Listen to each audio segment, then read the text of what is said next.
성경에 보면요, 하나님과 우리의 관계를 묘사할 때 가장 많은 표현은 목자와 양의 관계로 하나님과 우리의 관계를 표현합니다. 그 왜 다른 많은 것들을 두고 왜 굳이 목자와 양을 그 관계 가운데 말씀할까요? 그 이유는 양에게 있는 거죠. 양이 너무 자주 길을 잃어버리더라라는 겁니다. 자기의 길을 잘 가면야 문제가 없죠. 잘 그 길을 끝까지 걸어가면 좋지만 너무 자주 길을 잃어버리더라라는 겁니다. 그래서 목자가 필요한 거죠. 목자의 이끄심이 필요한 겁니다. 목자가 없이는 그 길을 잘 걸어갈 수 없기 때문에, 그래서 하나님이 우리의 목자가 되시고자 작정하시고 우리를 그의 양으로 삼으신 거죠. 근데 목자 되신 하나님께서 우리를 어디로 이끄십니까? 쉴만한 물과 푸른 초장으로 인도하시죠. 근데 거기까지 갈 때까지 어떤 길을 인도하시냐라는 거죠. 어떤 길을 가게 하시냐라는 거죠.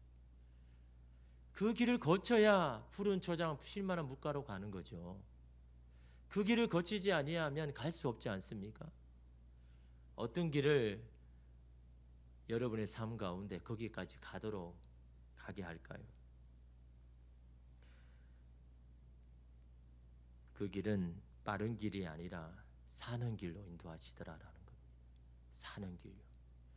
양인 우리는 빠른 길 가기를 원하죠. 빨리 푸른 초장에 가서 빨리 쉴만한 물가가 가서 막 마시고 먹기를 원하죠. 그런데 주님은요, 빠른 길이 아니라 사는 길로 인도하시더라라는 거죠. 근데 그 사는 길은 우리가 원하는 그런 빠르고 편안한 길이 아니라 낭떠러지가 있고 절벽이 있고 위험 요소가 여기저기 많은 그 광야길로 인도하시더라라는 겁니다. 그게 양이 사는 길이기 때문에. 가다가 딴 생각을 한 양이 발을 헛디뎠습니다. 그러니까 낭떠러지로 떨어지죠. 그러니 목자는 가는 양들을 멈춰 세우고 어떻게 합니까? 낭떠러지로 내려가죠. 그리고 양을 구출하는데, 그래서 여러분, 목자가 들고 다니는 지팡이가 굉장히 크고 길죠. 보통은 자기 키보다 더 큽니다.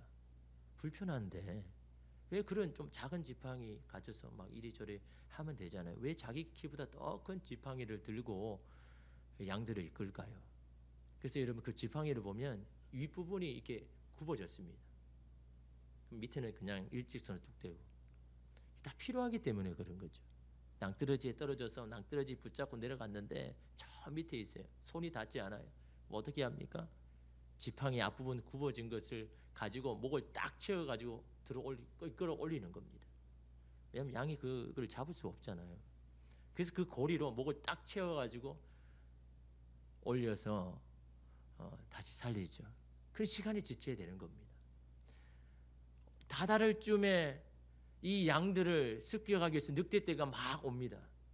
그 늑대떼 때문에 양은 너무 두려워하죠. 가는 길을 멈춥니다. 또 시간이 지쳐야 됩니다.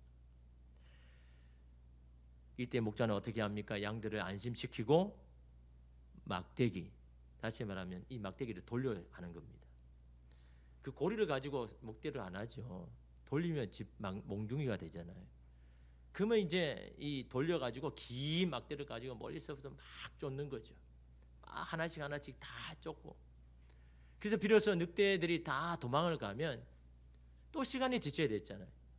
그래서 다시금 여러분, 그 양들을 이끌고 가다가 마침내 우여곡절 끝에 이 푸른 초장 쉴만한 물가로 도착했습니다. 낭떠러지에 떨어지기도 하고 늑대의 습격을 받기도 하는 생과 사를 오가는 그런 길을 다 지나고 다 다른 다음에 푸른 초장이 얼마나 감격이겠습니까? 그때 마시는 물이 얼마나 시원하겠습니까? 그래서 양들은 한 목소리로 고백하는 겁니다. 여호와는 나의 목자시니 내게 부족함이 없습니다. 그래서 우리는 그 주님만을 따를 것입니다. 빠른 길, 편안한 길 같다면 그 고백을 할 수 있을까요? 낭떠러지도 떨어지고 그 가운데 주의 도우심도 없고 늑대의 습격을 받아가지고 어떻게 할지 몰랄 때 하나님께서 그 모든 두려움을 다 쫓아내시고 비로소 푸른 초장 쉴만한 물가에 있을 때 그때 사람들은 푸른 물가, 푸른 초장 쉴만한 물가의 가치를 아는 겁니다. 그 가치를 아니까 하나님 앞에 감사할 수가 있는 거죠. 여러분 아무리 감사하고 감사해라 그래도 여러분 감사합니까? 가치를 발견해야죠. 왜 내가 감사해야 되는지 그 가치를 발견하는 사람은요 감사하지 말라고 해도 하나님 앞에 감사를 하게 되는 겁니다. 하나님이 이끄시는 길을 묵묵히 걸어온 사람이 바로 푸른 초장 쉴만한 물가의 가치를 알게 되고 그 길로 인도하신 하나님 앞에 감사할 수가 있는 겁니다. 그러나 빠른 길, 쉬운 길을 통해서 만난 푸른 초장 쉴만한 물가는요 다시 또 우리를 목마르게 합니다. 다시 또 우리를 불안하게 합니다. 다시 또 우리에게 만족이 없게 합니다. 몰입이라는 책을 쓴 이 황농문 교수님, 뇌과학 연구자입니다. 그가 그런 말을 했습니다. 빠른 성공, 별 어려움 없이 이룬 사람, 갑자기 횡재한 사람은 다 조사를 해보니까 다 우울증에 빠지더라고요. 얼마나 여러분 기쁘겠습니까? 갑자기 횡재했는데 아니 별로 나는 노력을 안 했는데 뭐 대단한 것을 이뤘어요. 근데 그 행복과 기쁨은 오래가지 않더라는 겁니다. 고통 없이 얻어진 것은요 오래가지 않더라는 거죠. 그러니까 뇌만 자극합니다. 그래서 더 큰 자극을 원하는 거예요. 이것보다 더한 것을 원하니까 그것을 할 수 없으니까 여러분 그렇게 많은 것을 횡재했음에도 불구하고 우울증에 빠져있는 사람들을 여러분 보게 됩니다. 빠른 길, 쉽게 얻은 성공, 그것이 사는 길이 아니더라는 거죠.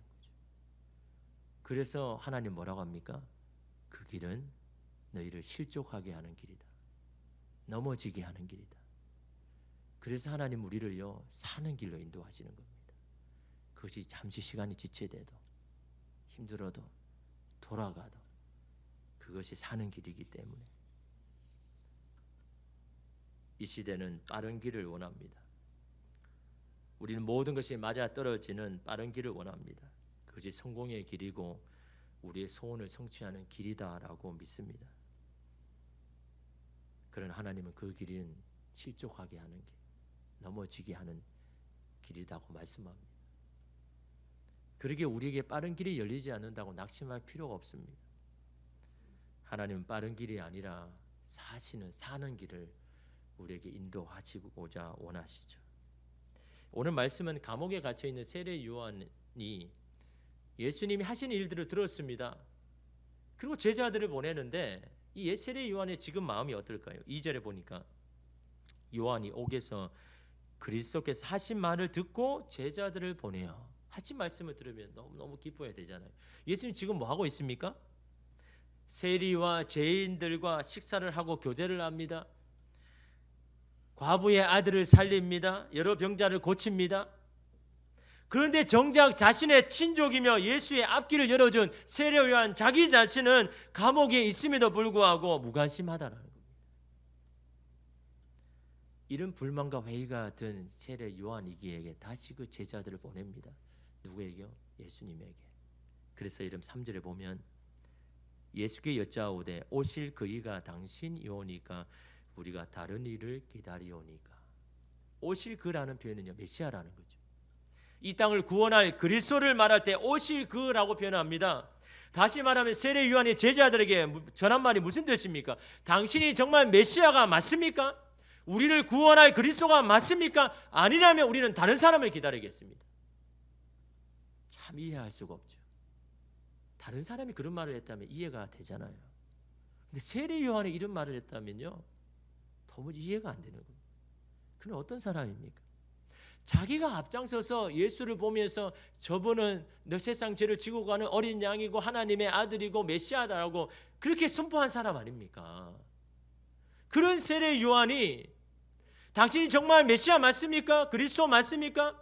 당신이 아니라면 우리가 다른 사람을 찾겠습니다라고 하는 어떻게 이런 고백을 할 수 있냐라는 거죠. 다른 사람은 다 그렇게 하더라도 세례 요한만 하지 말아야 되는 거잖아요. 왜 세례 요한이 이렇게 된 것일까요? 그 안에 있는 마음에 있는 회의가 뭡니까? 메시아라면, 그리스도라면 그리스도답게 일을 해야 한다라는 그런 마음이 있는 겁니다. 사람들이 오랫동안 기다린 구원자라면 구원자로서 일을 해야 한다라는 겁니다. 주님이 우리 하나님이시라면 우리에게 합당한 일을 하셔야 되는 건 아니냐라고 여러분 그렇게 말하고 있는 겁니다. 우리 하나님이라면 이룰 수가 없는 것 아닙니까? 당신이 하신 일을 해야 되죠. 근데 예수님은 갈릴리에만 남아 있습니다.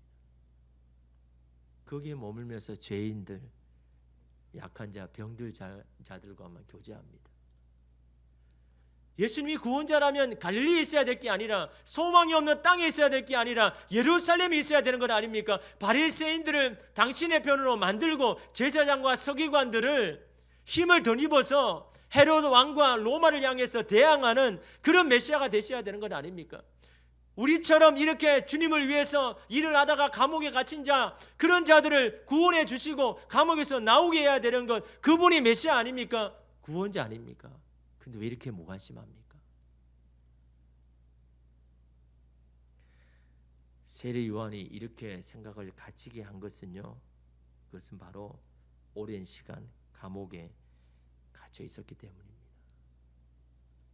아무것도 할 수 없는 감옥에서 세례 요한은 조바심이 생겼습니다. 조급해집니다. 예수님이 너무 지체하는 것 같습니다. 병자와 창기와 세리를 만나주면서 누구보다 열심히 주의 일을 한 자신을 알아주지 않는다고 속상해합니다. 우리가 하나님에 대해서 의심이 들고 예수님 믿는 것에 대한 회의가 될 때가 언제입니까? 감옥과 같은 환경에 갇혀 있을 때가 아닙니까? 모든 것이 내 통제에서 벗어난 상황에 있을 때가 아닙니까? 환경이 변할 때는요 괜찮았습니다. 그러나 우리가 감옥에 갇힌 것 같은 처지에 있을 때 우리의 믿음이 드러납니다. 평안할 때는 잘 모르죠. 이런 상황에서 우리의 믿음이 드러납니다. 어떤 상황에도 100% 오르신 주님을 인정해야 되는데 당장 문제가 해결되기만 바라며 금세 다른 그리스도를 구합니다. 우리가 다른 사람을 구해야 됩니까? 다른 사람을 믿어야 됩니까? 돈, 직장, 건강, 성공, 인정, 다른 구세주가 나를 구해줄 것 같아서 예수님이 구세주 맞습니까? 하나님이 정말 나를 사랑하시는 것 맞습니까? 라고 불평하고 낙심하는 그 세례 요한의 모습을 오늘 우리에게도 말씀하고 있는 겁니다. 하나님께서 세례 요한에게 원하시는 게 뭘까요? 감옥에 풀려나서 그래서 예수님을 도와서 빨리 뭔가를 이루라고요. 예수님께서 세례 요한에게 원하시는 것은요 그게 아니죠. 그 감옥에 있어서 실족하지 않은 믿음을 가지고 거기에 있는 겁니다. 내게 믿음이 있느냐? 예수님께서 사람들에게 매번 한 가지 질문하는 게 있습니다. 너 뭐 가졌느냐? 너 집 있느냐? 너 많은 걸 소유했느냐? 그런 걸 물어보시는 게 아니죠.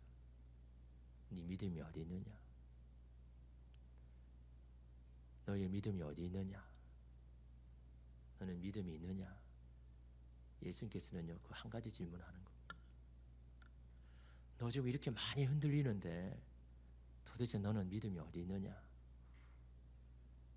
흔들리는 세례 요한에게도 어쩌면 하나님께서 원하시는 것은 네가 감옥에서 이렇게 비참해져도 이 감옥에서 죽는다고 해도 나를 향한 흔들리지 아니하는 믿음이 있느냐? 실족하지 않은 믿음을 가지고 그곳에 있을 수 있느냐? 어떻게 보면 하나님의 세례 요한에게 그것을 원화가 있는 줄 모릅니다. 넬슨 만델라 여러분 잘 아시죠? 남아프리카 공화국 최초의 흑인 대통령이죠. 그는 백인 정권의 무당한 인종차별에 맞서서 저항을 하다가 반역죄로 체포되죠. 1964년 44세의 나이로 무기징역을 받았습니다. 그리고 71세가 되어서 나왔습니다. 27년간을 감옥에 갇혔습니다. 1년, 2년도 아닙니다. 27년을 감옥에 갇혔습니다. 여러분, 사람이요, 건강하더라도 병원에 갇혀 있으면요, 환자가 되어버립니다. 건강한 그 사람도요, 병실에만 일주일만 여러분 눕혀놓으면요, 다 환자가 되어버립니다. 건강한 사람이 감옥에서 27년 동안 있었다. 그 마음이 어떨까요? 출소 후에 그의 모습을 보고 사람들이 다 놀랐습니다. 너무 건강합니다. 얼굴에 너무 평안한 겁니다. 그래서 이런 질문을 했죠. 27년간의 투옥 생활이 고통스럽지 않았냐고. 어떻게 당신이 이렇게 건강하고 얼굴이 이렇게 환합니까? 그래서 그는 이렇게 대답했습니다. 나는 하늘과 땅을 보고 하나님께 감사했고, 물과 음식을 보고 감사했고, 강제 노동을 하면서도 감사했습니다. 늘 감사했기 때문에 건강한 몸과 마음을 유지할 수 있었습니다. 언제요? 감옥에서 풀려났을 때요. 편안한 집에 있을 때요. 편안한 집에서는 하나님께 감사 안 하죠. 편안한 여러분 직장에서는 하나님께 주신 햇빛, 하나님께 주시는 양식, 그것으로 감사하는 사람이 있겠습니까? 감옥에 있어 보니까 너무너무 감사하는 겁니다. 새 창살로 들어오는 그 햇빛이 얼마나 귀한지. 이 햇빛조차 없으면 나는 어떻게 살아갈까? 해를 주신 하나님께 감사하고, 마음껏 물을 마실 수도 없습니다. 배식해 주는 물만 마셔야 됩니다. 그러기에 내가 먹는 물이 얼마나 하나님 주시는 은혜이고 감사한지를 그 물을 마시면서 하나님 앞에 감사했습니다. 그런데 여러분, 모든 사람이 다 그렇지 않잖아요. 모든 사람이 여러분 감옥에 갇혔다고 감사합니까? 어떤 사람은 막 불만과 여러분 분노에 쌓여가지고 거기에서 여러분 심령이 마르고 피폐해집니다. 그렇게 화나던 사람이 감옥에 들어가면 얼굴이 어두워집니다. 감옥에 있다고 다 그런 건 아니죠. 이 사람이 그렇게 할 수 있었던 이유가 뭘까요? 그 삶의 터전이 누구이고 어딘가, 그것이 그 차이를 만들어냅니다. 감옥에 갇혀 있어도 평안과 감사가 충만한 사람이 있는 반면에 온갖 쾌락과 자유를 누리면서도 마음의 감옥에 갇혀 불행한 삶을 살아가는 인생이 있는 겁니다. 무엇이 그 차이를 만들어냅니까? 같은 환경에 둘러싸여도 삶의 기반 터전을 어디에 두느냐, 그것이 그 차이를 만들어내는 겁니다. 두 차례 세계대전을 경험하고 정신적인 공황 상태에 빠져 있을 때 인류에 큰 영적인 도전을 안긴 설교집이 있습니다. 신학자 폴 틸리의 흔들리는 터전입니다. 흔들리는 터전. 1, 2차 대전을 지나가 보니까 다 파괴져 버린 그 모습을 보고 사람들은 너무너무 공황 상태에 빠졌습니다. 삶의 터전이 막 흔들리고 있습니다. 그래서 제목이 흔들리는 터전입니다. 틸리는 세계가 흔들리는 4가지 원인을 제시합니다. 왜 흔들리는가? 첫째는 갖지 못함, 둘째는 알지 못함, 셋째는 보지 못함, 넷째는 붙잡지 못함.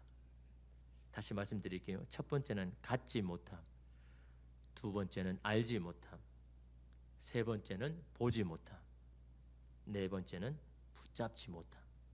이 4가지가 우리의 삶의 기반이 막 흔들리게 하는 원인이다, 그렇게 이야기합니다. 무엇을 갖지 못하고, 무엇을 알지 못하고, 무엇을 보지 못하고, 무엇을 붙잡지 못함입니까? 하나님을 마음에 담지 않고, 하나님을 알지 못하고, 하나님을 보지 못하고, 하나님을 붙들지 않는 세상은 흔들릴 수밖에 없다라고 그렇게 이야기합니다. 그것의 결과가 바로 세계 1차, 2차 대전의 결과물이다. 자신들의 이념과 이득을 위해서 서로 싸우고 죽이는 선택을 할 수밖에 없다. 흔들리지 않는 터전인 하나님을 굳게 붙잡는 것만이 흔들리는 세계로부터, 흔들리는 세상에서부터, 흔들리는 환경에서부터 인류를 구원할 유일한 길이다라고 그렇게 선포했습니다.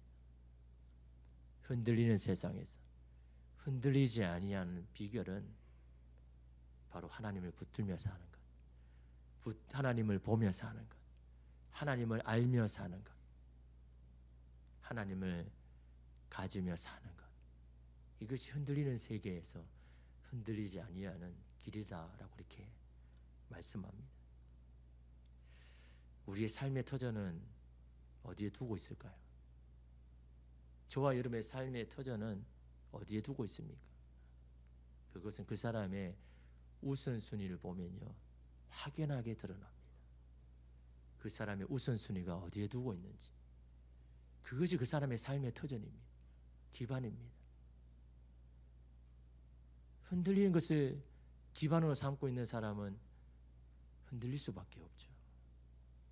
왜냐하면 그 자체가 흔들리니까요. 그것이 어떤 사람은 직장일 수 있고, 어떤 사람은 가정일 수 있고, 어떤 사람은 건강일 수 있고, 어떤 사람은 미래일 수 있죠. 여러분, 그 모든 것들이 다 흔들리는 거잖아요. 완전한 게 있습니까? 계속 똑같이 여러분 될 수 있는 게 있습니까? 흔들리지 않는 것을 자꾸 삶의 기반으로 잡고 있으니까 우리의 삶이 흔들릴 수밖에 없죠. 흔들리지 아니하고 영원히 있는 그 주님을 붙들고 그 주님이 최우선 순위로 삼고 그 주님이 삶의 기반으로 삼는 사람은요, 주변이 흔들려도 흔들리지 않는 겁니다. 여러분, 시편 기자가 그런 이야기를 했잖아요. 땅이 흔들리고 산이 흔들려도 나는 요동하지 않을 것은 주님이 내 안에 계시기 때문에, 주님이 나를 붙들고 계시기 때문에 나는 흔들리지 않을 것이다. 흔들리지 않는 것을 붙잡으니까 주변이 다 흔들려도 흔들리지 않는 겁니다. 삶의 우선순위가 다 흔들리고 있는데 어떻게 삶의 기반이 안 흔들리고 있을 수 있습니까? 작은 거 그 하나라도 흔들리면 여러분의 삶의 기반이 다 흔들리잖아요. 그거 흔들릴 때마다 걱정하고 염려하며 두려워하면서 불안해하면서, 그러면서도 그것을 삶의 기반으로 삼고 있습니다. 그러니 어떻게 여러분 안전할 수가 있습니까? 우리의 삶의 기반이 흔들릴 때는요, 내 삶의 터전을 지금 어디에 두고 있는지를 다시금 돌아봐야 되는 겁니다. 내 삶의 우선순위를 어디에 두고 있는지를 여러분 우리는 보아야 되는 겁니다. 흔들리는 세례 요한에게 예수님은 이런 대답을 하셨죠. 4절에서 5절에 보니까 예수께서 대답하여 이르시되 너희가 가서 듣고 보는 것을 요한에게 알리되 맹인이 보며 못 걷는 사람이 걸으며 나병 환자가 깨끗함을 받으며 못 듣는 자가 들으며 죽은 자가 살아나며 가난한 자에게는 복음이 전파된다 하라고 세례 요한에게 전해라라고 하셨는데, 이 말씀은 오래전 이사야가 이미 메시아가 이 땅에서 하실 일들을 이미 예언한 말씀인 거죠. 그걸 인용하고 있는데요, 여러분 이사야 29장 18절에 보니까 그날에 못 듣는 사람이 제게 말을 들을 것이며 어둡고 캄캄한 데에서 맹인의 눈이 볼 것이며, 이사야 35장 5절 말씀에 그때 맹인의 눈이 밝을 것이며 못 듣는 사람의 귀가 열릴 것이며, 이사야 61장 1절에서 2절 말씀에 주 여호와의 영이 내게 내리셨으니 이는 여호와께서 내게 기름을 부으사 가난한 자에게 아름다운 소식을 전하게 하려 하심이라. 나를 보내사 마음이 상한 자를 고치며 포로된 자에게 자유를, 갇힌 자에게 노임을 선포하며 여호와의 은혜의 해와 우리 하나님의 보복의 날을 선포하여 모든 슬픈 자를 위로하되. 이사야 예언 중에 하나님이 하셨다고 말하는 것 중에 빠진 게 뭘까요? 뭐가 빠졌습니까? 아니 메시아라면 이사야가 예언한 대로 다 해야 되는데, 지금 예수님이 세례 요한에게 전한 말 중에 이사야가 예언한 것 중에 빠진 게 뭡니까? 뭐가 빠졌습니까? 포로된 자에게 자유를, 갇힌 자에게 노임을 선포하며 여호와의 은혜의 해와 우리 하나님의 보복의 날을 선포하며. 이 은혜의 해, 하나님을 믿는 백성에게는 은혜의 해지만 악인들에게 뭡니까? 하나님의 보복의 날, 심판의 날, 그 날을 행하는 것, 포로된 자에게 자유를 주는 것, 갇힌 자에게 노임을 얻게 하는 것, 이게 메시아가 해야 할 일인데 그건 빠져 있는 겁니다. 예수님께서 이사야의 말씀 예언을 모를까요? 어릴 때부터 구약의 말씀을 읽고 외우고 다녔던 예수님인데 이사야가 메시아에 대해서 하는 일들을 몰라서 이것을 빠뜨렸을까요? 왜 세례 요한에게 이거는 빠뜨리고 말씀하고 있는 걸까요? 그 일은 이제 앞으로 해야 할 일이기 때문에, 아직 때가 되지 않았기 때문에. 왜 아직 때가 안 되었습니까? 포로된 자에게 완전한 해방을, 갇힌 자에게 완전한 자유를 주기 위해서는 어떻게 해야 됩니까? 목숨으로 그 대가를 치러야 되기 때문에. 그래서 치르지 않고 완전한 해방이 없기 때문에. 죄에서 해방을 주고 자유하게 하기 위해서는 속죄물이 필요하기 때문에. 예수께서 메시아가 해야 할 일들 중에 이 부분을 빼고 세례 요한에게 말씀하실 이유가 무엇입니까? 생명을 얻기 위해서, 만백성을 구원하여 주기 위해서 너와 내가 걸어가야 할 마지막 길이며 사명이다라고 세례 요한에게 말씀하고 있는 겁니다. 지금 일은 내가 하고 있지만 앞으로 남아있는 이 일은 너와 내가 짊어져야 할 일이고 걸어가야 할 길이다라고 세례 요한에게 말씀하고 있는 겁니다. 너는 내 길을 예비하는 자가 아니냐? 지금도 마찬가지다. 너가 메시아에 대한 믿음을 가지고 목숨을 대가로 지불하고 그 길을 걸어가라. 나도 너가 먼저 예비한 그 길로 곧 갈 것이다. 그러니 너희 흔들리는 믿음을 붙잡아라. 실족하지 말아라. 그리고 너의 가야 할 길을 그 감옥에서도 걸어가라 라고 예수님 세례 요한에게 여러분 그 이야기를 하고 있는 거죠. 비록 감옥에 갇혀 있는 상황이라도 내가 할 일을 해라. 내가 할 역할을 해라. 너의 사명을 중단 없이 계속하라. 무슨 사명입니까? 하나님을 향한 흔들리지 않는 믿음 가지고 하나님의 나라를 선포하고 그 나라를 얻길까지 그 길을 걸어가야 되는 흔들리지 않는 믿음을 가지고 감옥이라도 그곳에서 믿음을 잃지 않고 그곳에서 죽는 것, 그것이 어떻게 보면 세례 요한이 걸어가야 할 길이죠. 죽어야 생명을 얻는다는 겁니다. 죽음이 있어야 부활이 있는다고 합니다. 하나님의 미리 썩어 없어져야 많은 결실을 맺는다고 하십니다. 그러면서 이런 말씀을 하시죠. 6절에 누구든지 나로 말미암아 실족하지 아니하는 자는 복이 있도다 하시니라. 누구든지입니다. 세례 요한에게 이야기했다가 갑자기 화제를 돌려서 제자들과 모든 사람에게 누구든지 똑같다라는 겁니다. 누구나 실족할 수 있는 상황이 온다라는 겁니다. 그때 실족하지 않는 사람은 복이 있다라고 합니다. 어떤 복입니까? 영원한 생명, 영원한 나라를 소유하는 복입니다. 마지막까지 실족하지 않는 것, 믿음에서 넘어지고 쓰러지지 않는 것. 누구든지.